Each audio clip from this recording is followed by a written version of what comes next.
આકાશવાણી ભુજ સ્થાનિક સમાચાર પરેશ મારુ વાંચે છે। નમસ્કાર। હવામાન વિભાગની આગાહી અનુસાર કચ્છમાં છેલ્લા એક સપ્તાહથી વરસાદી વાતાવરણ સર્જાયું છે।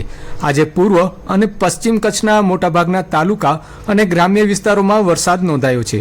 જિલ્લા મથક ભુજમાં બપોરે જોરદાર વરસાદી ઝાપટું પડ્યું હતું તો તાલુકાના માનકુવા, સુખપર, મિર્જાપર, વડજર અને માધાપર સહિતના આસપાસના વિસ્તારોમાં પણ વરસાદ થયો છે। વરસાદના પગલે ભુજના હમીરસર તળાવમાં નવા પાણીની આવ શરૂ થઈ હતી।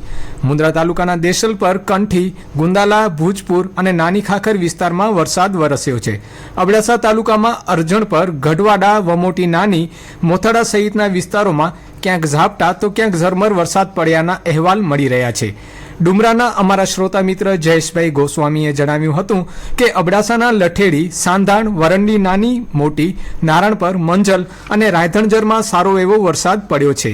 બેલા ગામના અમારા શ્રોતા મિત્ર દલ્લાભાઈ રૂપાણીએ જણાવ્યું હતું કે રાપર તાલુકાના બેલા, મોવાણા, શિવગઢ, બાલાસર, ઝાટાવાડા, લોદરાણી, દેશલપર સહિતના મોટાભાગના ગ્રામ્ય વિસ્તારમાં વાવણી લાયક વરસાદ પડતા ખેડૂતોમાં આનંદ છવાયો છે।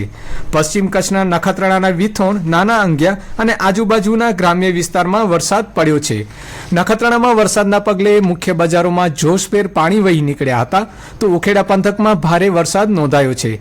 સારા વરસાદના કારણે ભુજ તાલુકાના કોડકી ગામનું તળાવ ઓગની ગયું છે તો કચ્છના નાના મોટા તળાવોથી લઈને ડેમોમાં પણ નવા પાણીની આવક શરૂ થઈ છે। જિલ્લા કંટ્રોલ રૂમમાંથી મળતી માહિતી અનુસાર આજે સવારે 6 વાગ્યાથી સાંજના 4 વાગ્યા સુધીમાં રાપર તાલુકામાં 22 મિલીમીટર, ભુજમાં 25, નખત્રાણામાં 18, માંડવીમાં 8, મુન્દ્રામાં 3 મિલીમીટર વરસાદ નોંધાયો છે।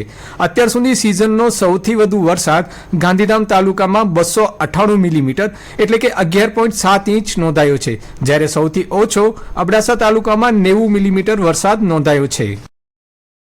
પ્રવાસન અને યાત્રાધામોના વિકાસ માટે અબડાસાના ધારાસભ્ય પ્રદ્યુમનસિંહ જાડેજા દ્વારા કરાયેલી દરખાસ્તો પૈકી ₹28,26,00,000ના વિકાસ કામોની ગ્રાન્ટ ફાળવણી રાજ્ય સરકાર દ્વારા કરાઈ છે। પૌરાણિક લખપત કિલ્લાના વિકાસ અર્થે ₹18,16,00,000ની માતબર રકમની ગ્રાન્ટની ફાળવણી કરવામાં આવી છે, જ્યારે ગુજરાતનો બીજા નંબરનો જ્યાં લોકમેળો ભરાય છે મિની તરણેતરસમા કકડભીટ જક્ષ સ્થળે ભરાતા યક્ષદેવના મંદિર સ્થાનકના વિકાસ માટે ₹10 કરોડની રકમની ફાળવણી કરવામાં આવી છે। ધારાસભ્ય પ્રદ્યુમનસિંહ જાડેજાએ મુખ્યમંત્રી ભૂપેન્દ્રભાઈ પટેલ તથા પ્રવાસન મંત્રી મુળુભાઈ બેરાનો આભાર માન્યો હતો।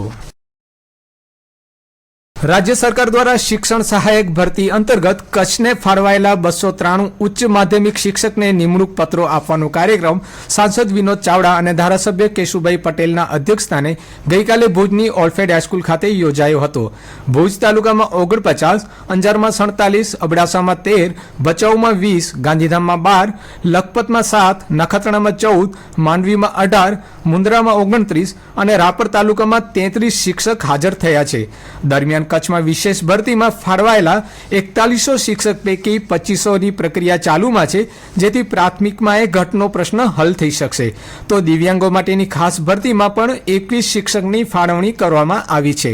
આગામી 8મી જુલાઈએ ગ્રાન્ટેડમાં વધુ 74 શિક્ષકને નિમણૂક પત્ર અપાશે। અંજાર નગરપાલિકાને ગત ફેબ્રુઆરી મહિનામાં બ વર્ગમાંથી અ વર્ગનો દરજ્જો આપવામાં આવ્યો છે, જેના કારણે સૈદ્ધાંતિક અને વહીવટી રીતે અહીંની સુધરાઈનું કદ વધવા સાથે ગ્રાન્ટ વધવા સાથે સુવિધાઓમાં વધારો થશે, જેમાં અંજારને અલાયદું ફાયર સ્ટેશન બનાવવા માટે ફાળવણી કરવામાં આવી છે।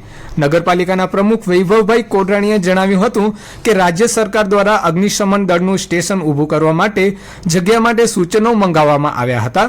આ અંગે પાલિકા દ્વારા પૂર્તતા કરવામાં આવી છે। સ્ટેશન માટે જમીન પણ નક્કી કરવામાં આવી છે। રાજ્ય સરકાર દ્વારા અંજારમાં નિર્માણ થનાર ફાયર સ્ટેશનની ડિઝાઇનની કામગીરી આરંભાઈ છે, જેથી ટૂંક સમયમાં શહેરની પૂર્ણ સુવિધાઓથી સજ્જ આધુનિક કક્ષાનું ફાયર સ્ટેશન મળશે, જેનું સંચાલન પાલિકા દ્વારા કરવામાં આવશે।